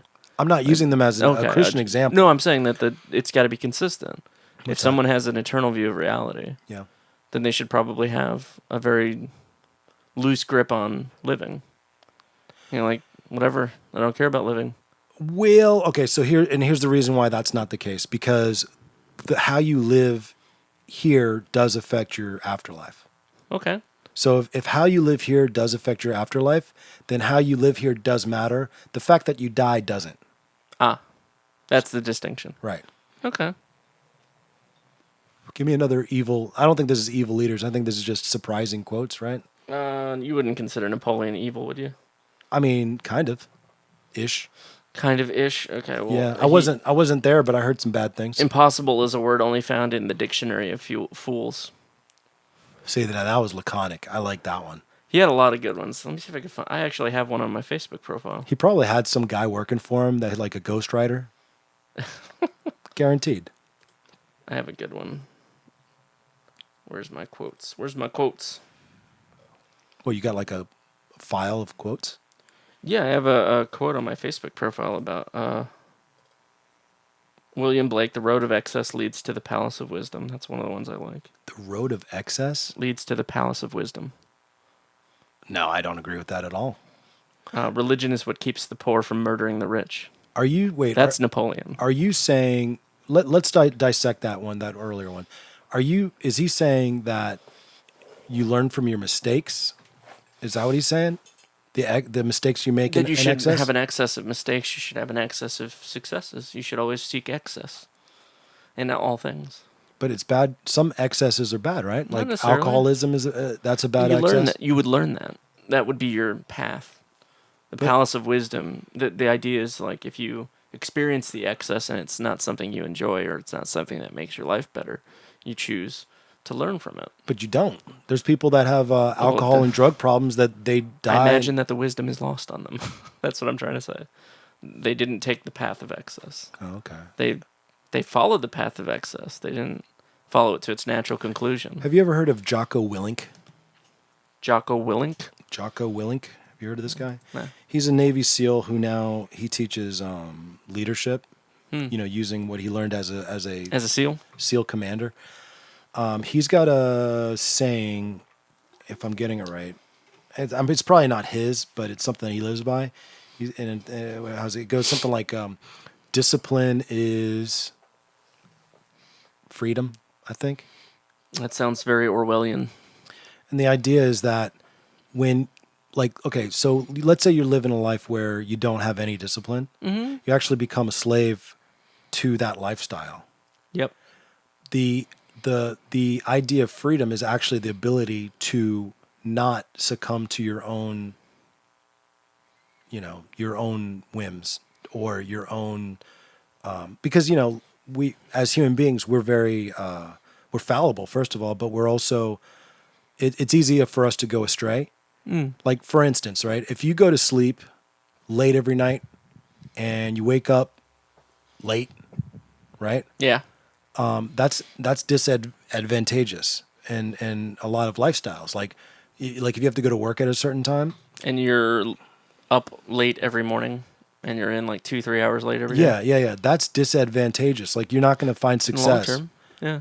So, and you're probably not getting the sleep that you need. You're probably kind of like having a messed up day that kind of starts off bad. And there's things that if you had the discipline to say, no, I'm going to go to sleep at this time, get this much sleep, and wake up at this time and then get shit done. Oh, excuse me. Sorry, I'm getting fired up.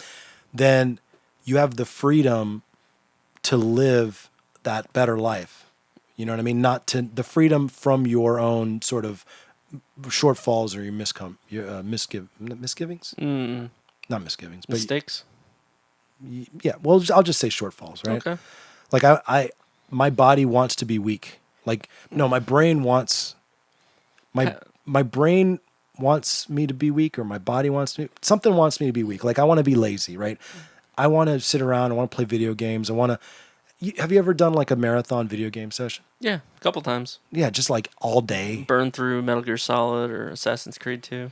And that's kind of like, It's fun. Love it. It's fun. It's great, right? It's excess. But if you do that a lot, if that becomes a habit, your life goes straight to hell. Is it everything in moderation, including moderation? Who said that? I think it was Oscar Wilde, actually. I could be wrong. I don't listen to him.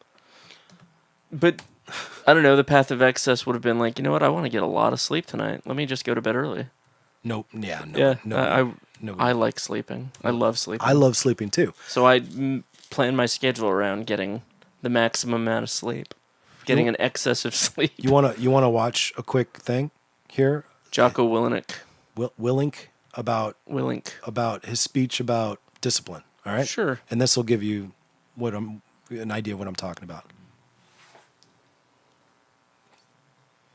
Oh gosh, he did a TEDx speech. Discipline is the root of all good qualities. But you have to absolutely apply it to things outside of just. Oh boy. It's everything. It's working out every day, making yourself stronger and faster and more flexible and healthier. Discipline is eating the right foods to fuel your system. The music makes it a little over the top. Yeah, I don't like It's this about music. disciplining your emotions so you can make good decisions. It's about having the discipline to control your ego so your ego doesn't get out of hand and control you. It's about treating people the way you would want to be treated. I mean, these are all good things, right? It's pretty safe stuff. There's actually a better one. Good. This has nothing to do with discipline. Well, it kind of does a little bit, but all right. Advertisement. This. Hey, what's up, my friend? Cal? Advertisement. Hey, goodbye, guy, douchebag. Direct subordinate's one of my guys that worked for me. He would call me up or pull me aside with some major problem, some issue that was going on, and he'd say, "Boss, we got this and that and the other thing," and I'd look at him and I'd say, "Good." And finally, one day he was telling me about some issue that he was having, some problem, and he said, "I already know what you're gonna say." And I said, "Well, what am I gonna say?" He said, "You're gonna say good." He said, "That's what you always say. When something is wrong and going bad, you always just look at me and say good." And I said, "Well, yeah. When things are going bad, there's going to be some good that's going to come from it. Didn't get the new high-speed gear we wanted? Good. Didn't get promoted? Good. More time to get better. Oh, mission got canceled? Good. We can focus on our role. More Didn't time to get train. funded. Didn't get the job you wanted. Got injured. Sprained my ankle. Got tapped out? Good. Got beat? Good. You learned. Nice. Unexpected problems? Good. We have the opportunity to figure out a solution. That's it. When things are going bad, don't get all bummed out, don't get startled, don't get frustrated. If you can say the word good, guess what? It means you're still alive. It means you're still breathing. And if you're still breathing, well then hell, you still got some fight left in you. So get up, dust off, reload, recalibrate, re-engage, and go out on the attack. It's very dramatic. That doesn't fill your balls with testosterone. Even the girls out there, your balls too. I don't know what will. That was amazing.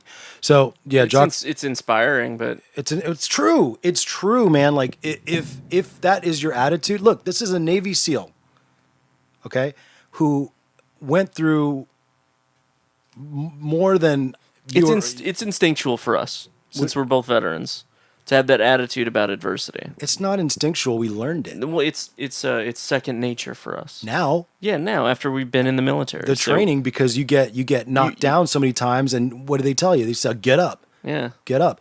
But you don't take that. You don't take anything lying down. You get right back up and you try harder. and you try harder, and you look at that. You look at everything as an opportunity, which is basically what he's saying. I Every like adversity you turn into an opportunity. an opportunity, and he calls it it's a challenge, because that's a Navy SEAL sort of idea. It's like we like challenges, right? That's what we should like. So, I think you can get that mentality from a lot of different ways. oh, absolutely, Yeah. absolutely. But I feel like and that's the difference between warriors and non-warriors. What? Nothing. It's just making me think about something. But that's the with, difference. with you programming now, it's actually kind of good that I've inspired you to think that way about challenges with code. Oh, Like, don't give up. Keep don't trying. give up. Keep trying. Write Yeah. code differently. It doesn't work. Why doesn't it work? Figure it out. I learned that in martial arts. The first place Yeah, was apply martial that to arts. code, man. But and we forget. Human beings, we get bummed out, like he said, and we forget, and I feel like we fall back on sort of feeling sorry for ourselves or feeling upset about the situation Or feeling helpless. or helpless. Yeah. And a lot of people will actually go into, depression and anxiety and stuff, and just that little tweak of your mind from going, okay, I'm not going to look at it like this anymore. I'm not going to look at it as bad. I'm going to look at it as good. And again, he's being that's a laconic thing right there, because he's being He's being curt about the wisdom. Right. That's good. Straight. I love it. I Yeah. love it. So I mean so and that he has the whole discipline thing. I don't think that video was done well. That one was way better, but the discipline thing is similar in that you shouldn't look at a disciplined life when you actually have control over yourself. You shouldn't look at that as you're a slave. You're actually free. Oh, Interesting. yeah. And I mean, it's something like kind of how Book of Five Rings, Miyamoto Musashi ends every one of his chapters with, you should sit and think with this. This is something that you need to sit back and think about for a while. Every little thing he teaches, like he'll teach a thing. Actually, yeah, can you grab that book right there? Book of Five Rings. Hold on, I don't want to knock the hookah over. Yeah, don't do that. That little baby book up top. Little baby book on the bottom. Yeah, little pocket book. Okay. Oh, I've seen that book before. You brought it to the office. Yeah. So like so in the Water Scroll where he's talking about and the Book of Five Rings, Miyamoto Musashi, this is like a book on how to battle, how to duel. It's very practical in how to sword fight, basically. But at the end of every one, he goes, this should be given careful consideration. Huh. He wants you to actually Spend time with it. Spend time with it and figure it out for your own life, And I feel like with the whole discipline thing, I can tell you about that. He can tell you about that. You can hear it, but it doesn't really make sense until you actually sit down and smoke hookah or something and ponder it. No, I get the idea. Yeah. But The different language for it, just grokking it. You'd need to take the time to grok it. Ooh, where's that come from? It's Robert A. Heinlein. It's a Heinleinism. It's from Stranger in a Strange Land. He's a veteran, Navy veteran, I believe, and he talked about how you would need to grok something that's to viscerally understand it. It's like to experience it. He would say grok in fullness, and it's like drinking in wisdom. I think the verb for it is like to drink. So if I were to grok Leo, I would fully understand what it's like to be Leo. Oh, interesting. If I was to grok discipline, I would grok the concept of discipline in fullness. I like that. I like that. It's a good word. I like the idea of drinking it in. Yeah, you grok something. Because like you're internalizing it. Yeah, you're making the idea a part of you, not that the idea is separate from you anymore. You know a weird thing though? What's that? I was listening to something. I think it was a doctor of something, right? They were talking about diseases and specific. No, it wasn't a doctor. It was a nutritionist, and he was talking about how when you eat food, that's actually considered outside of your body. Huh? Because you're basically two holes in your mouth. Two holes in your body, mouth to anus, and that's actually a void inside of your body that's not part of your body. So anything that happens In that pathway. inside your stomach, inside your Your intestines. all that is actually happening outside of your body because it's not really inside your body. That's an interesting way of looking at it. Yeah. Well, apparently that's a medical way of looking at it because diseases and things like that like rot and stuff that in your gut or inside your intestines. It's kind of just sitting there. They don't call that's not internal. That's not inside the body. Technically, it isn't. It's like a big tube. It's a tube. It's inside this tube. Like we're donuts, basically. and the disease is happening on the outside of the donut, but on the inner hole or ring. The inner wall of it. Yeah. Yeah. That's clever. Is that weird or what? That's neat. So we're just a bunch of donuts walking around. The thing about the next time somebody decides to talk while farting. Like, how is this possible? Yeah, like, wait a second, dude. How'd you do that? Can you talk? I've You were one continuous vacuum from your mouth. How'd you manage that one? You ever try to like match the pitch of your fart and to sing the pitch of your own fart? Sounds like a frog.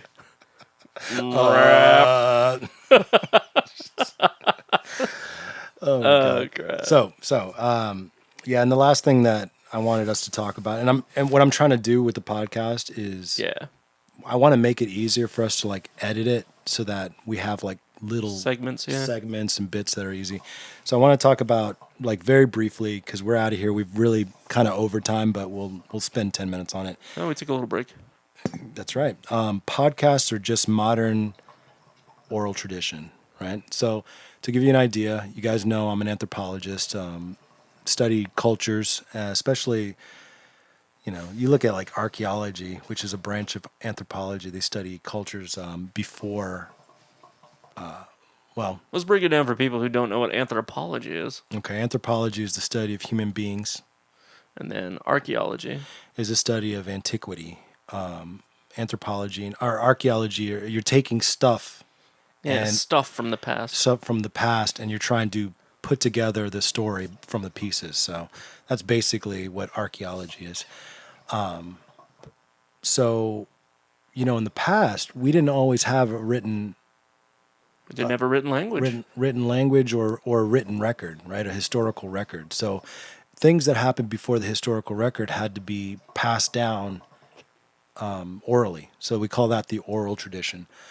And I have just been thinking about this for a little bit, thinking about, like, why are podcasts so popular right now? Like, why are podcasts like the thing?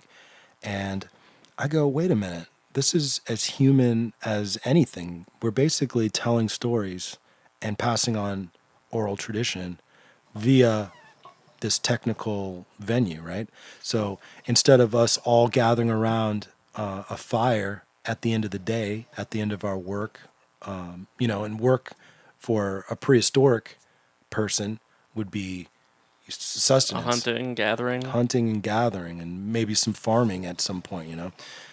We don't do that anymore. Now we're or service-oriented architecture. Everybody's a service worker. Most people are. Most people work in some form of service. right to try to keep the whole thing running. So you go out and you do your 8 hours or whatever it is that you do. You come back, and then and some people do it at work. They listen to podcasts at work. Some people listen to it in the car going to and from work.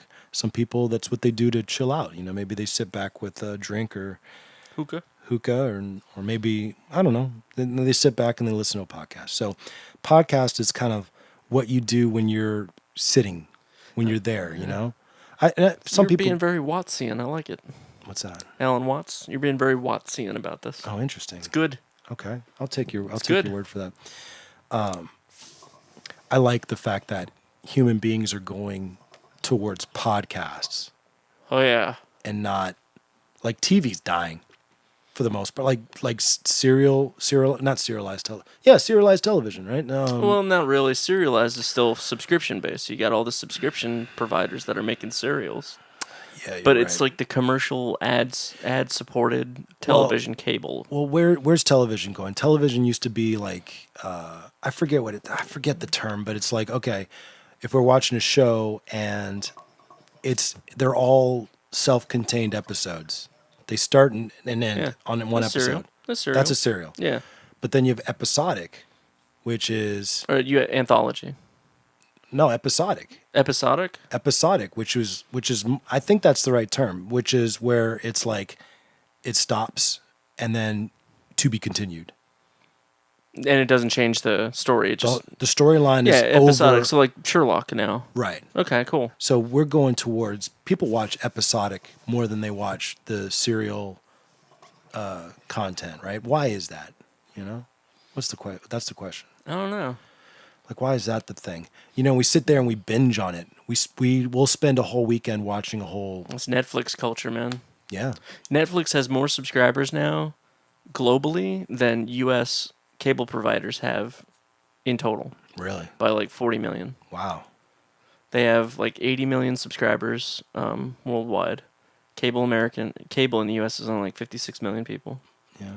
Why do you think that is, though? Why do you think that people are running to consuming that way? Do you want my cynical answer or my pie in the sky answer? I'll take pie in the sky first.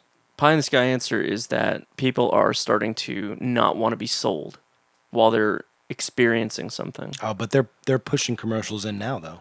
Not in platforms like Hulu, or if you pay for it. I'm talking about the people who pay for the services. I think the reasoning is that if I pay for it, I don't get sold while I'm enjoying the show. I think we all hate commercials, so I'm going to give you that. We all do. That's hate my pie in commercials. the sky answer. Is that I Okay. think the vast majority of people these days are getting real tired of being sold constantly. If you watch cable, Yeah. and then you come back and you watch Netflix, it's a completely different experience. Or even if you listen to radio and then you go to a podcast, and then you go to a podcast, which has no ads. well, I mean, the big ones do. The big ones have ads, but they're usually plugs and they're referencing stuff that you care about. and it's quick and Yeah. right. So I think that that's what's happening is this gradual transition of people saying, "Don't sell me something I don't want.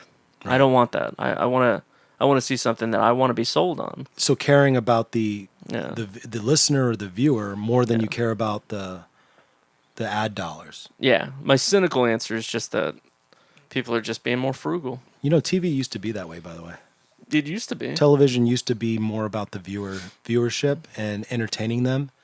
It was a commercial vehicle. Like I go back to Rod Serling. Like if I ever want to look at like the old way in which commercial television was produced, I look at what did Rod Serling do? What did he deal with when he was producing and when he was writing? And what he was doing was he was trying to get the commercial entities that be to shell out cash for production, to create a vehicle to sell their products, and a vehicle that was compelling, not just a vehicle that was entertaining. Right. So I think that in that era, 50s, 60s era, the argument could be made that it was a perfect system.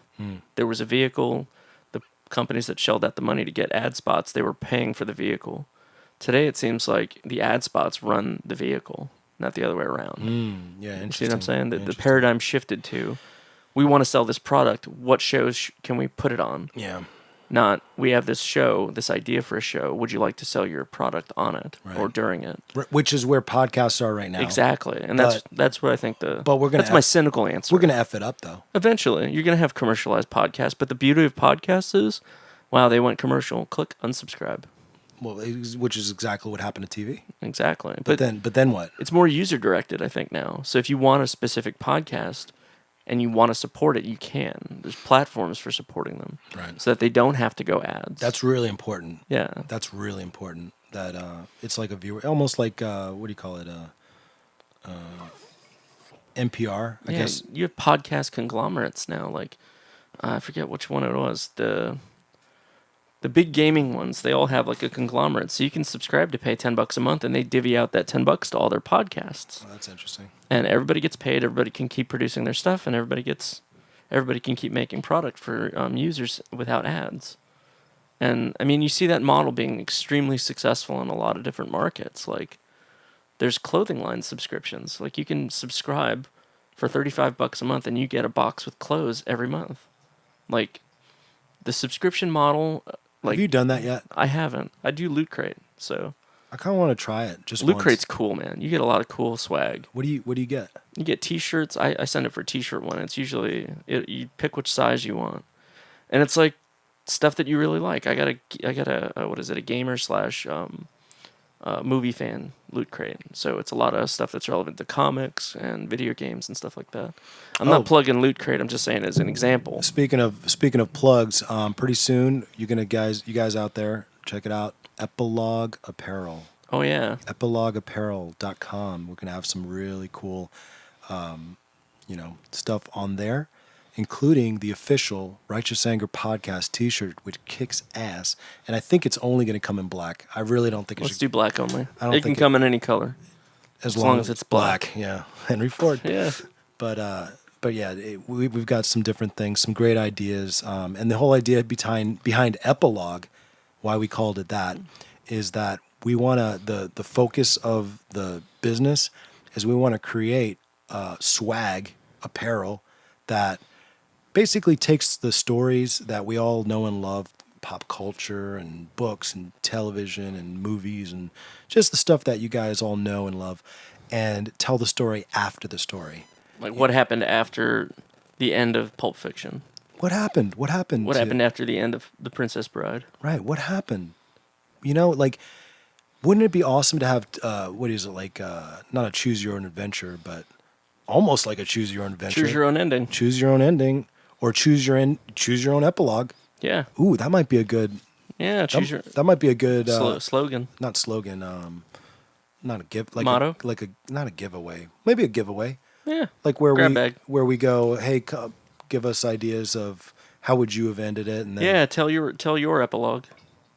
and then we pick the winner, and then we make the shirt, and then we send Send them a copy. them a free one. Yeah. That's a good idea. If you guys like that idea, go ahead and give us a smiley face or a thumbs up or whatever they do. Shoot us an email too. Yeah, shoot us an email. Go to Facebook and send us a message. There you go. All right. Okay. What was your response to it? Why do you think it's happening?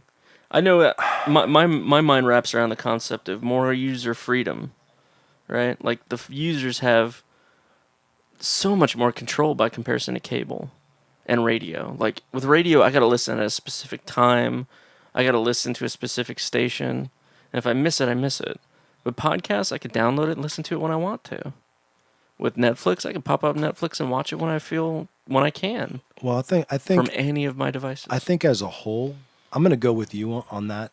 As a whole, that's the more freedom. Big reason is the freedom, and people want freedom, and especially this culture today doesn't.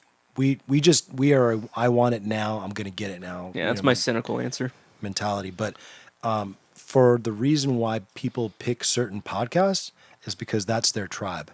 That's a good way to spin it. And the idea that, like I'll listen to Jocko. Well, I tried to become a SEAL. I went in the Navy. That's the reason, I'll listen to a Navy SEAL, especially one like Jocko.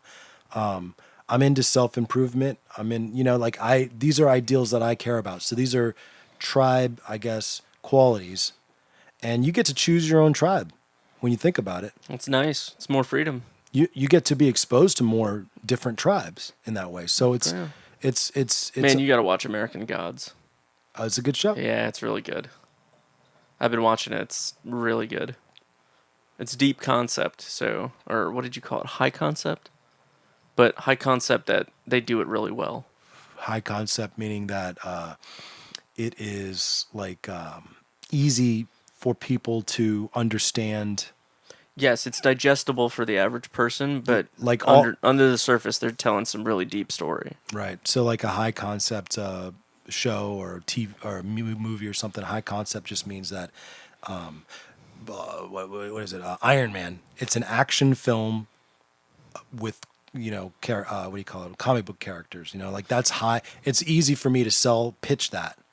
Maybe I'm using the wrong term then. I just mean it's American gods.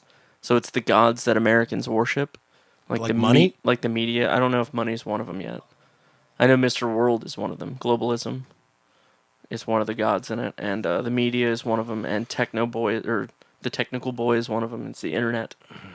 There's you gotta see it. It's fantastic. I'm gonna see it. And I'm gonna put on my Christian glasses and look. Oh my gosh, that should be really interesting because you sparked me there for a second. Christ is in it. You said Mr. World. Mr. World is one of the main gods, and that's actually that's the path to folly. It might be because when you worship the world and the things of the world, that's not the concept that he stands for. Okay, he's more of the idea of globalism, the idea of planetary unity, the idea of no borders, no nations. He's Mr. Corporation is probably a better name for him. Which is really, really impossible with fallible human beings. Maybe. Or without a common enemy that's outside the borders of the world. That would be cool. We need aliens. Aliens would be great, so long as they're not really that capable. But here's the problem. Really hope like Trump aliens come to Earth. Then we bring easy to kick their ass. But then we bring aliens in, and then they're gonna want like some kind of unity, and then it's like crap. Now who do we can't be friends with the aliens and unity. We have a hard time getting along with other humans. But I'm saying you get along with other humans by having an other. That's having an out group. You have to have an out group. Yeah. That's human culture, or excuse me, human nature. The out group. Who's the out group? Okay, you're in the group. Okay, cool. Let's do this together. Let's be unified. That's so difficult. That's so difficult because it's a hard concept to get around. What do you mean? Like the idea of us ever getting outside of that mentality, it's just so difficult for us to get outside of it. It's kept us safe for thousands of years. In-group, out-group mentality. And seeing every single human being as part of the in-group is really difficult. People that are in jail are considered an out-group. Yeah, they are. People that have murdered and killed, they're part of an out-group. They're still human. Well, yeah, but I'm saying they're part of an out-group for a good reason. For a reason. This War Machine guy is He's an out-group. definitely on the outside now. For a good reason? Yeah, for the benefit of everybody else. There's so like, what exactly is the bar for humanity? Like, if you were to set the bar, where would you set it? Because I have a completely different view on that. Just read the Bible, you'll see. Exactly. That's a really ambiguous bar. It's very blurry. Not at all. Sure it is. Not at all. What about adulterers? What about them?